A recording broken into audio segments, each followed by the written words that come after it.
executive No, committee I'm meeting. I think here, we're. Steve. I just can't see you. Oh, okay, great. Thank you. But I was Sorry. so happy to hear Minto say that he was going to be quiet. Yeah. Oh, here I am. Okay. I can always change that. Please don't.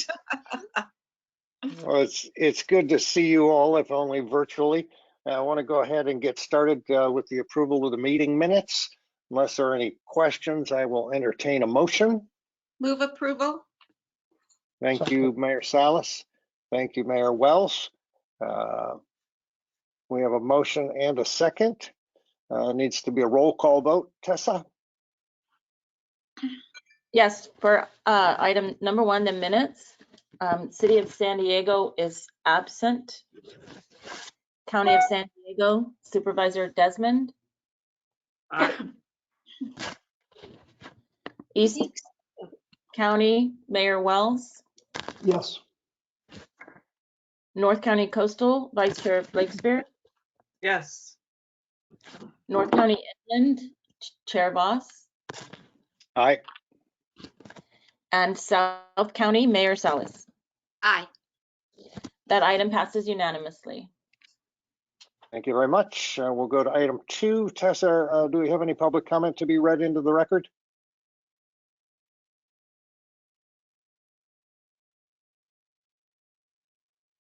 My apologies, I had to check. We do not have public comments.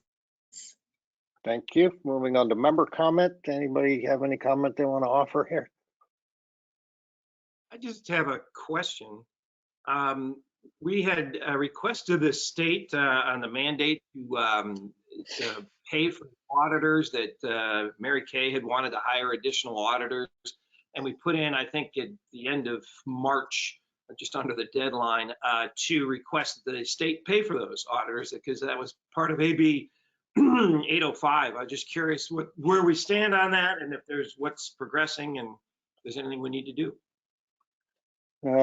John Kirk or Victoria, anybody enlighten us? Mayor Voss, this is John Kirk. I can respond to that. We did submit that. Initially, we heard back from the state that they wanted some additional information. We updated the claim there. We provided that updated information, and it has now been accepted as to form. We're now entering into a comment period, and I believe you'll be seeing a communication from our team inviting any comments that member jurisdictions or members of the board might have supporting the claim.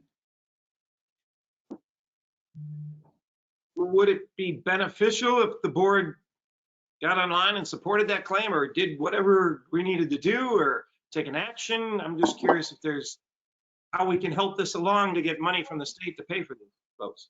Definitely any action that is taken either by the board collectively or by individual members of the board or member jurisdictions individually will be appreciated and supported. And I think we're putting together right now a communication that will show how it is that you can express that support. Well, that would be great. And I don't know if you want to, maybe for a future meeting that's still within the comment period, Steve, or for the committee, if we potentially agendize something at the board, if that would be beneficial if we all took an action to support that effort, or at least consider that at that point. Yeah, I'd be happy to have that agendized for a meeting as soon as possible. Okay. Any further comment? How long? I'm just curious from John, how long is the comment period? Supervisor, I believe it's, I know that it's at least 30 days. I believe it's maybe substantially longer. I will communicate with you. I'll double check that. And before the board meeting today, I'll get you that information. All right, thanks. I just want to make sure we have time we get it in on time, Right. get it in soon enough. Thanks. Thanks, Jim. Any other member comment? Okay, we're going to move on. I have moved the executive director report. We'll hear that at the board meeting, so we can go straight to item 4. Chair's report. The topic is the executive director's goals for fiscal year 21. You may recall that this committee met in February in a special meeting to discuss this. Vice Chair Blakespear and I developed draft goals that you see here today based on what we heard from all of you in the meeting in February. I'm asking that we take a look at these and recommend these goals for board's final approval in June. If anyone would like to offer any comments, welcome hearing from you. I know, Jim, you mentioned to me prior to the meeting that you had a thought on that.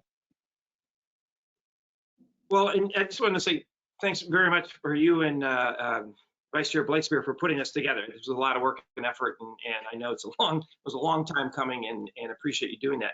I guess I have one drum to beat, and I'm going to beat it again here. So under the, I'm fine with the executive director's performance objectives, but in here we've got priority projects, and I noticed these priority projects keep popping up in different places, and I don't know that we ever really voted on these priority projects as a board.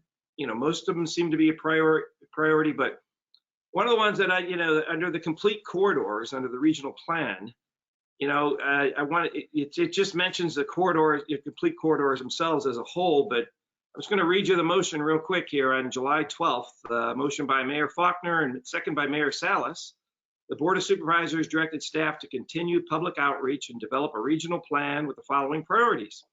Conformance to all applicable state laws, federal and state laws, including state greenhouse gas targets, provides realistic and transparent revenue assumption, utilizes the Big Five moves, and complete corridor model, including highway and transit improvements, and prioritizes corridors previously scheduled for investments, such as State Route 78, 52, 67, 94, 125.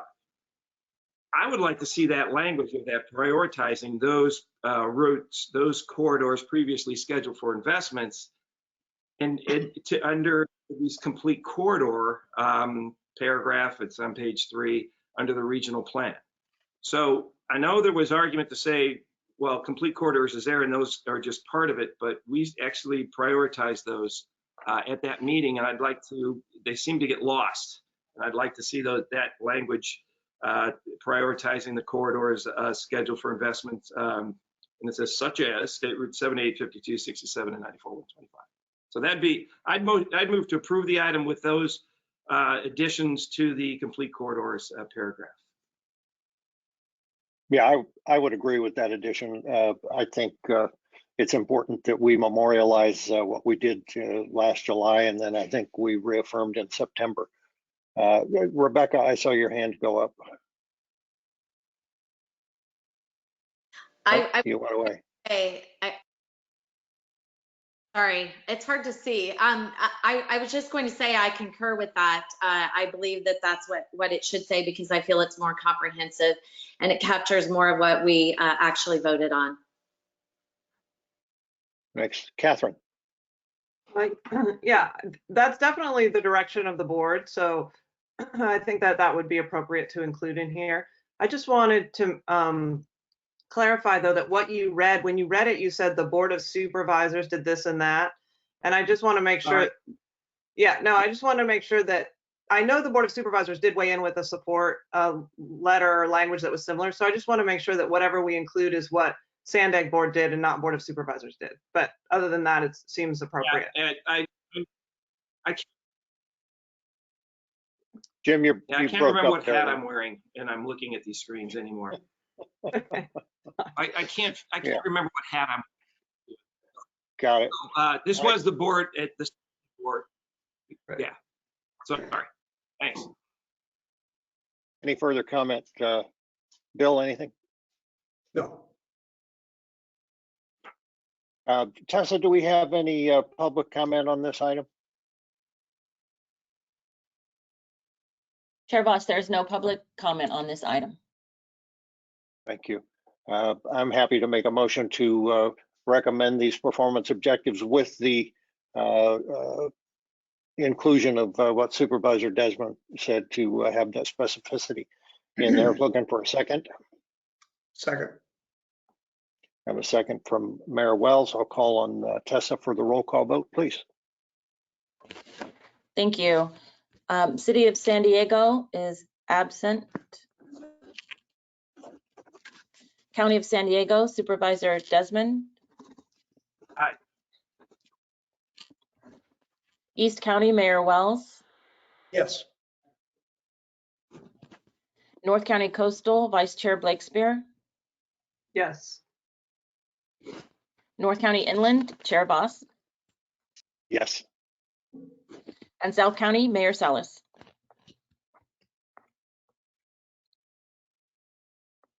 Aye. Item 4 passes unanimously with members present. Thank you very much. We'll move on to item 5, review of draft board agendas. Victoria, Hi, good morning. good to see you. Good to see you too. So for the May 22nd Board of Agenda meeting, we have standard items. Number 1, public comments, followed by Policy Advisory Committee's chair's report, and then an executive director's update. Under the consent calendar, we have your approval of meeting minutes, followed by the approval of proposed contract awards. We're asking to actually move items number 6 and 7, which is the TDA allocations and the annual public transit report, to the June meeting, since the Transportation Committee meeting this month has been canceled. Item number 8 is your Policy Advisory Committee actions, followed by item number 9, which is the Executive Director delegated actions. Item number 10 is the annual weighted vote distribution.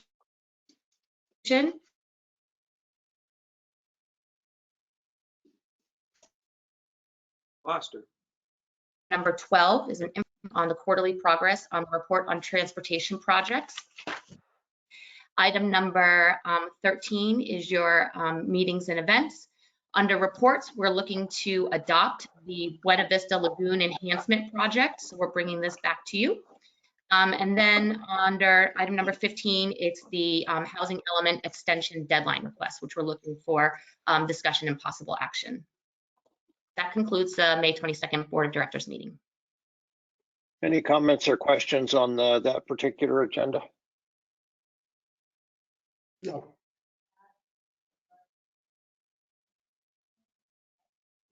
Being no further comment, looking for a motion to approve. So moved. Thank you. And a second, please. I'll second. Thank you. Call on Tessa for the roll call vote. Thank you, Chair. On item 5, sorry, City of San Diego is absent. County of San Diego, Supervisor Desmond.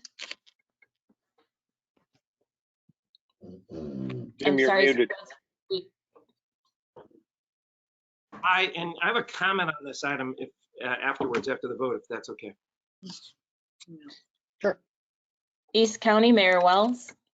Yes. That is That's a person. North County Coastal, Vice Chair Blake Spear. yours? Yes. Yes. North County Inland, Chair Voss. Aye. And South County, Mayor Salas. Aye. The item passes unanimously with those present. Thank you so much. We will move on to item 6, legislative Right. status report. Oh, I'm sorry, Jim. I forgot you wanted to make a comment. Go for it. Well, it was more of a comment or a question or request of staff. You know, I know we had put off the RENA discussion. There's, I think, 4 cities have expressed or filed an appeal on the RENA issue, and hey, we're waiting for an in-person meeting. And I think, July might be the soonest if we, have an in-person meeting. I talked to 2 of the cities and I asked them, I said, what's your thoughts? Are you comfortable with the video meetings, or do you want to wait? And they were kind of ambivalent about it. And so I don't know if I could ask staff if they want to reach out to those cities and see if all of them, I didn't want to Brown Act anything, but to see if they potentially want to move that forward, because I think the longer we wait with it, there's Surge. The longer we wait with it, the kind of less relevant it becomes. So I'm just, there's Surge. So I don't know if you guys want to re-agendize this or agendize it sooner rather than later, or continue to wait till we have in person. Thanks. Serge, can't hear you. Serge? Are you self-muted perhaps? There you go. Sorry, There you I go. altered between GoToMeeting and Zoom, so the control thing is just killing me. But As far as I'm concerned, let's do it today. I'm ready to move on with this. So our city is fine. I don't know who doesn't want to do it, but yeah, sooner than later is fine for us. But that's only if there's a majority who wants to do it. So I don't want to upset other cities, but yeah, IB's fine to move ahead. Yeah, well, I would ask staff to poll the other cities who are appealing, and if they want to move forward in a virtual form, let's do it. Good, and thanks, Jim, for bringing it up. I appreciate it. All right, can I just add one comment to it? So I know Sure. the chair and I had spoken about this together with staff, and I think we were thinking that these cities wanted to wait, and that's why that decision had been made. But I think part of it was a lack of certainty about how quickly we would get back to in-person meetings. And I think it's nearly clear that we're not going to be getting back to meetings really very soon. So it seems like it does prejudice those cities and other cities if we end up pushing the deadline back. And we've all expressed that we don't like to have our back against the wall with deadlines. So we know that the state deadline so far of April 2021 for each city to have their housing element completed and approved and submitted to HCD is what remains. So it does seem to me, there's another one of the smaller cities, Long Beach. Hello, Mr. Zito. But it does seem to me like probably it would make sense to move forward with this, given that we're not going to be getting back in person in the next 2 months, I would say. Yeah, I would. Mr. Zito. Yeah, so I would recommend checking in with the cities, as Jim mentioned. That's the best thing. I know the reason Solana Beach had asked for it was because originally all of the crisis, there's no time for staff to work on it. Oops, I think but now that we've gotten into the rhythm of what we're doing with COVID and what we're doing with the current situation, there will probably be more ability to get staff to work on it. So that was one of the things, but I would recommend just reaching out. I mean, it won't be terribly soon because we do know that there's a 21-day noticing requirement at a minimum that we have to follow. Yeah, let me just add too that when we made the decision, there was the thought that there would be a good deal of public comment and people would want to be able to weigh in and be heard. So that was part of the consideration. But I'm good with having staff reach out to those cities, and if we want to move ahead, then let's do it. And appreciate the reminder from Mr. Zito about the noticing requirement. So Jim, thanks for bringing that up. Anything further on that? So staff, you're clear? I'll take that as a yes. Thank you, Robin. We'll move on now to item 6, the legislative status report. Robin Wapner. Good morning. Hi, everyone. It's so good to see you all. It's a completely different world from the last time we talked to you. If you remember, the last time we had a ledge report, it was to bring you our legislative program. And since then, the world has completely changed. The efforts undertaken by all levels of government, including your agencies, has been tremendous. And so our team, as always, has remained committed to doing everything that we can to help connect the dots and serve as a resource at the local, regional, state, federal, and binational levels.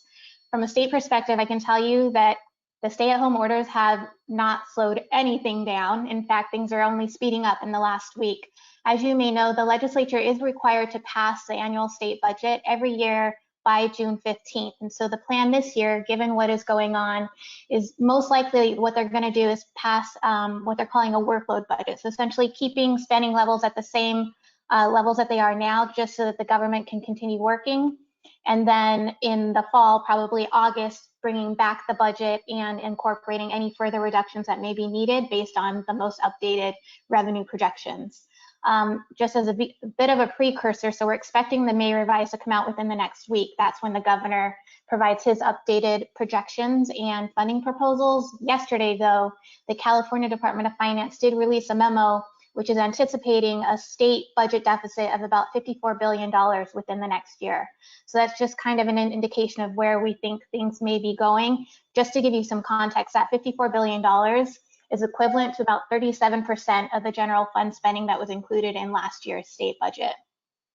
Like I said, when the May revise comes out within the next week, we should have a better idea, though, of what this would actually mean for state transportation funding. On the legislative side, the Assembly did return to the Capitol this week, and the Senate is scheduled to return next week. Unfortunately, given the current climate, our bill AB 2062 that was introduced by Assemblymember Tasha Borner Horvath, that would have appropriated $5 million to support our long-term study on the Delmar Bluffs realignment. That has been put on hold this year. However, the Assemblymember has publicly stated that she is still committed to seeing what she can do to help us try to get that money through the budget, notwithstanding. In fact, just a few weeks ago, CalSTA, the California State Transportation Agency, Secretary David Kim convened our second meeting of the Low Sand Delmar Bluffs Working Group.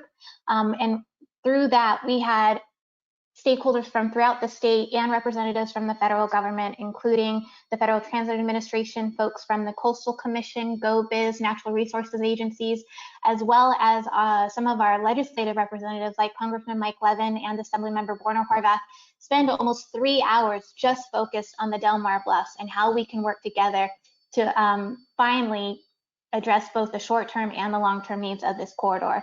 The fact that we had such an esteemed group of people like that spending the time on Delmar Bluffs in the midst of everything going on, I think just speaks to the success of our region and SANDAG, and being able to elevate this project as one of importance, not just to our region, but the state and the nation.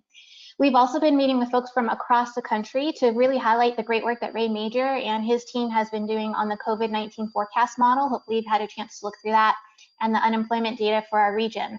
From the California Transportation Commission to the Governor's Office of Planning and Research, we've also briefed the Assembly and Senate Transportation Committee staffers, and we'll be meeting with the Legislative Analyst Office.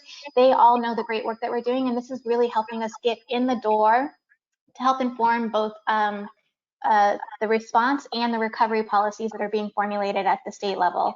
In the same way, we've been coordinating with our partners across the state and the U.S. to advance our priorities and projects in Washington, D.C. as well. And so with that, I'll hand it over to Lori so she can give you our federal update. Good Lori, morning. nice to see you. Hang on one second. I think Mayor Blakespear, a question?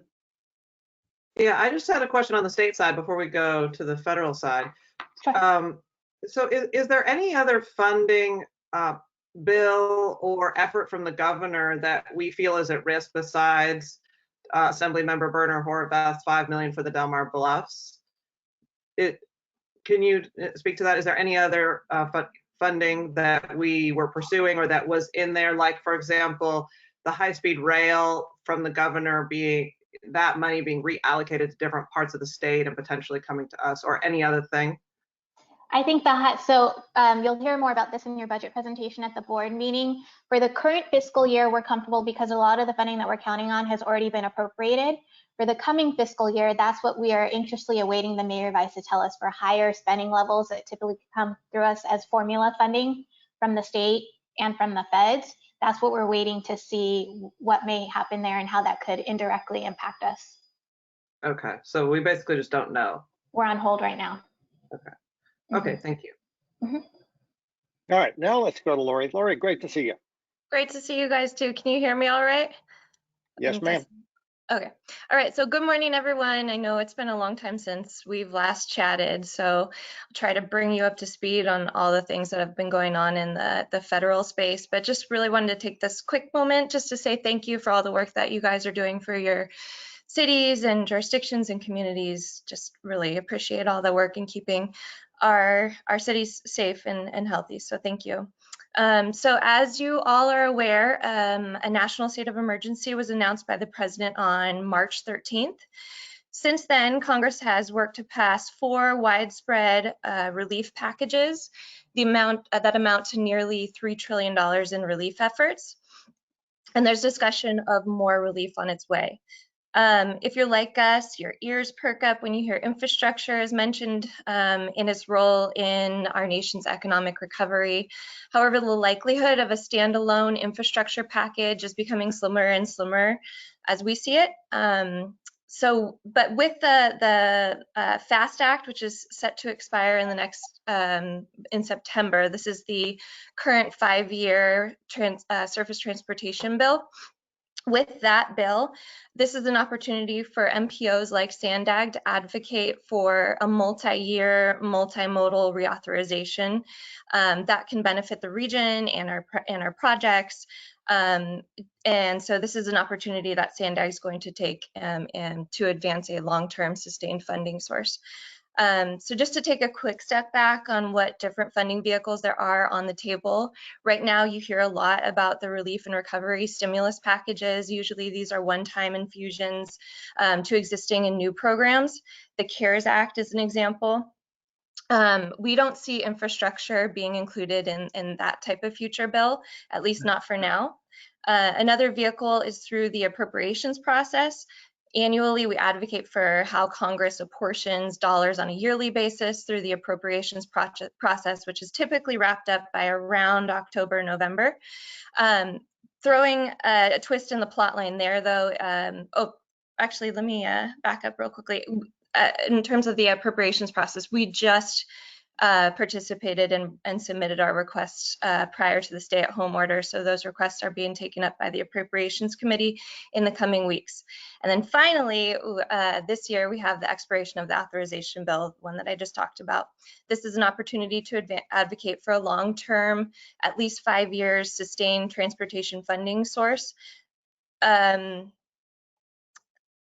so I'm sorry, I lost my train of thought on that one, but that we'll be working to advance some of our principles and to just position our SANDAG projects in the best position possible to potentially get more funding. So while the administration in both chambers have been busy addressing the virus, federal agencies are also working through this time. If you can remember back to November of 2019, the Safe Vehicles Part 1 ruling was made effective, which essentially revoked California's clean air waiver. On March 31st, the president signed the second part of that ruling, which was to weaken CAFE and CO2 emission standards through model year 2026, and that's compared to the Obama administration levels. That rule will most likely be effective as of July. While part 2 of the rule will not impact SANDAG in the short term, it will make it increasingly more difficult for us and other regions to achieve clean air standards, making it that much more important for us to have an ambitious and achievable regional plan. Following up on Robin's update for the Del Mar Bluffs, after our last working group meeting, we've been working very closely with Representative Mike Levin's office and his staff to explore opportunities and partnerships that would support the Bluffs and the short-term stabilization efforts. In fact, just this week, NCTD and SANDAG submitted a request to partner with the Army Corps of Engineers to evaluate engineering solutions for the 6th phase of the Bluff stabilization efforts.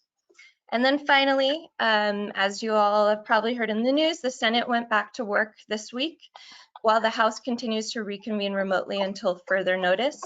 So most likely, if there is any movement on the next stimulus package, it will likely be in the coming weeks, if not months.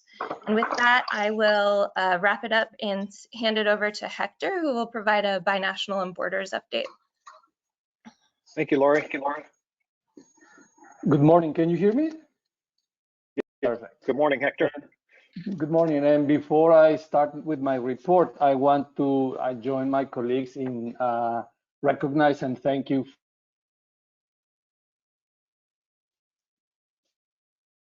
You froze. There we go. Okay. So I was thanking you and recognizing for your work. And I want you to hear that part.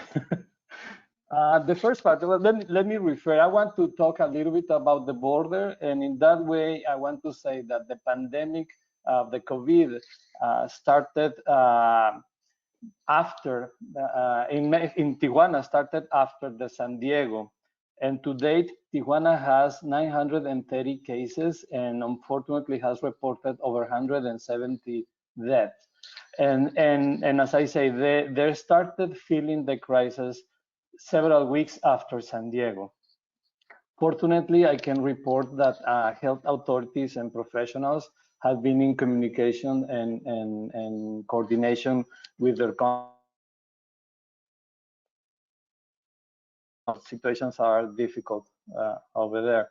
And in regards of policy, similar to what is happening in the United States, in Mexico, the 3 levels of government programs. Let me see, something happened here. Can you hear me? Yeah, we can hear you, we just can't see you. Okay, so the organizer stopped sharing your webcam. So, but you can hear me. Yes, we can. or could. Implemented various programs to address the pandemic and to cope with its social and economic impact. But I want to refer to border crossings. As you know, border crossings have been restricted to only essential trips. That includes US citizens returning to the United States and legal residents that are performing jobs that are considered as essentials. And commercial crossings have remained operating as normal. This has resulted in reduced number of crossings, hours of operations, and closing some pedestrians and passenger vehicle inspection facilities. CBP has reported 73% decrease in pedestrians and almost 60% decrease in private. On the crossings, but crossings still occur, and of these, 90% are US citizens or residents of the United States. However, crossings are going up in the last days, and wait times have been increasing also dramatically. So those that are crossing are experiencing wait times of between 4 and 6 hours right now. CBP recognized this is unacceptable and high, and they are working to address this. CBP also announced that the cross-border restrictions are in effect until May 20th and might be extended. We don't know yet. Our local has affected, and particularly has been affected, the cross-border share production lines. As I said, the spread of pandemic in Baja California is lagging behind San Diego for a few weeks. And while stay-at-home and containment measures were implemented in San Diego, businesses in Tijuana continued operating as normal. But eventually, those industries have been closing too. Mexico containment measures, including stay-at-home, are now extended until May 30th. That is as a federal. And to put this manufacturing center with industries operating with thousands of workers. Many of these industries were now reclassified to be considered as essential industries. And thanks to the coordination across the border, more than 40 of those industries known as maquiladoras have reopened, reestablishing those shared production lines at the border, and thousands of workers return to their jobs in Tijuana. And we need to recognize that this adds a lot of pressure to their containment measures. In this context, I want to raise also your attention to something very important that is happening. You remember we reported that the United States signed in February the new free trade agreement, USMCA. Well, the three North American countries, Canada, the United States, and Mexico, announced the early enactment of this agreement on July 1st as part of the strategy to reactivate the economy and to recuperate global competitiveness. And again, I want to insist, San Diego is in the middle of that. Finally, I cannot finish without mentioning that tribal nations in our San Diego region have been also impacted significantly as well. In terms of impacts, health impacts, perhaps our neighbors in the tribal nations are not that much affected as all rural areas. But we need to understand, or I want to raise the importance that they are also devastated by the economic impact as all the gaming facilities have been implementing containment measures and closed in mid-March. As a consequence, these facilities started, or the tribe started to furlough some of the employees. And as the situation goes on, the impact is compounded.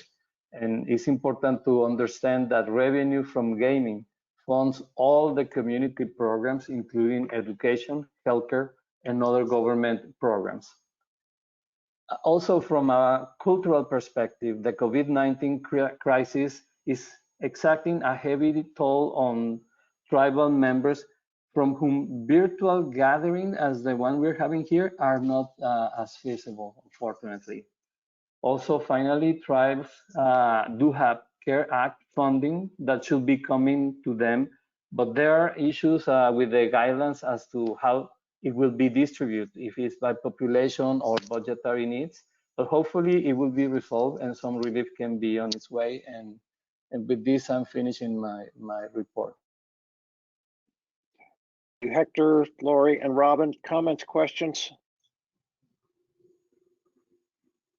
All right. Appreciate that. So do we have any further public comment? Chair, we do not have public comment on this item, item 6, and we did not have public comment on item 5 as well. I'd like to add that to the record, and there are no further continued public comments. Was that your gentle way of saying that I forgot to ask about public comment on item 5? You're so kind to me. That was an information only item without any continued public comment or member comment. We will be adjourned. Reminder that we come back together at 10:30. You'll need to re-log in, and we'll see you then. Thank you. Everybody.